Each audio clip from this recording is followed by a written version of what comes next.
Ku danna subscribe,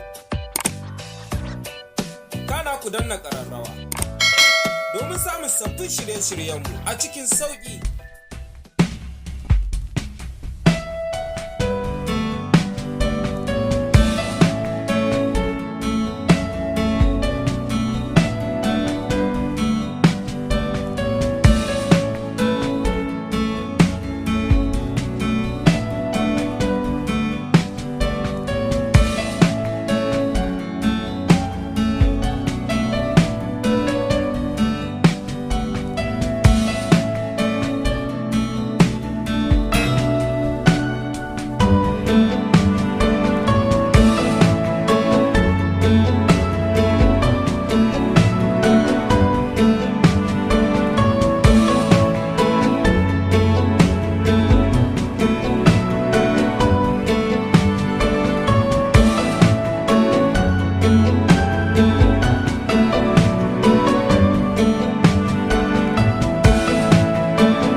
Ku danna subscribe,